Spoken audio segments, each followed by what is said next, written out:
Okay, so now I'm going to go over how to find the volume of rectangular prisms if I have a mixed number involved. So in this example right here, I have 5/8 times 5/8 times 2 and 2/7. So I'm going to change 2 and 2/7 into a fraction. So 2 and 2/7. So hopefully we all kind of remember how to change a mixed number back into a fraction. 2 times 7 is 14, and 14 plus 2 is 16. So 16 over 7, because remember, when you multiply with mixed numbers, you need to change the mixed numbers into an improper fraction.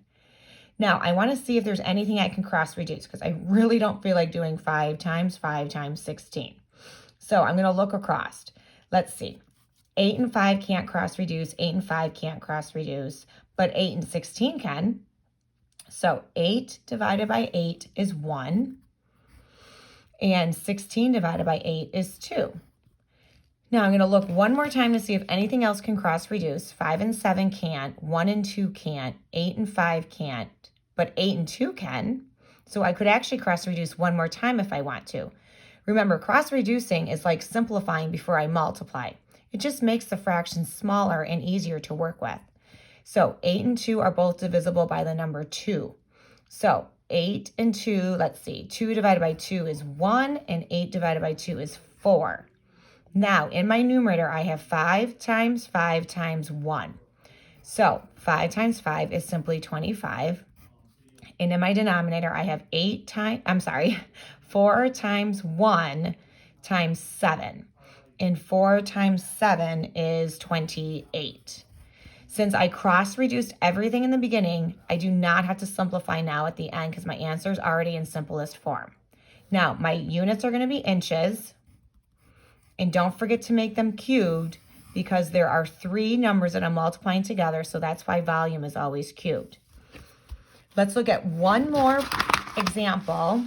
And in this example, I chose this one because they're all mixed numbers. So now we're really going to have a nice review of changing mixed numbers into improper fractions. Doesn't really matter which one you start with. So let's start with 2 and 1/7. 2 and 1/7. So 2 times 7 is 14. So 2 times 7 is 14. 14 plus 1 is 15. So I'm going to have to rewrite that one as 15 over 7. All right, so that one's done. Now let's go at 1 and 3/5. So 1 and 3/5.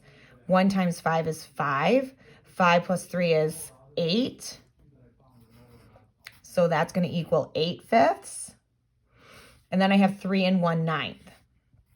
So 3 and 1/9. Okay, so 3 times 9 is 27. 27 plus 1 is 28 over 9.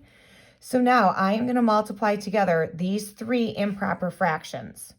So I have 15 over 7 times 8 over 5 times 28 over 9.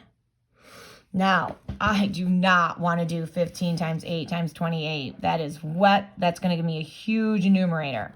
So before I multiply across, let's take a second and see if anything can cross-reduce. So let's see. 5 and 15 are kind of screaming at me to cross-reduce them because they both have a factor of 5 in common.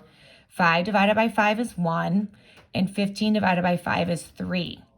Now, can anything else cross-reduce? Let's see. 7 and 8, no. 7 and 28, yes.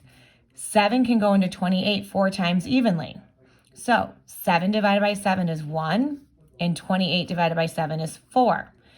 One more chance to look through to make sure. This is already a 1, so that can't cross-reduce with anything. That's already 1, so that can't cross-reduce with anything. But now I have a 9 here. And I'm going to see, can 9 cross-reduce with 8? No. Can 9 cross-reduce with 3? Yes, it can. They're both divisible by 3. So 3 divided by 3 is 1. 9 divided by 3 is 3. So now in my numerator, I'm going to be left with 1 times 8 times 4. And in my denominator, 1 times 1 times 3. So 1 times 8 times 4. So that's 8.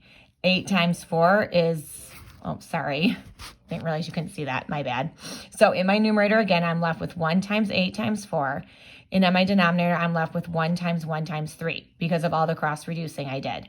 So my numerator is going to be 1 times 8 times 4, which is simply 32. My denominator is 1 times 1 times 3, so that's 3. So now 3 can go into 32 10 times evenly. No, it can't, not evenly. I apologize because 10 times 3 is 30. So I'm going to have 2 left over. So 10 and 2/3 would then be my final answer. Now, again, let's look at our units. Here we're dealing with inches. So this would be an example of inches cubed because there are 3 sets of numbers that I multiply by.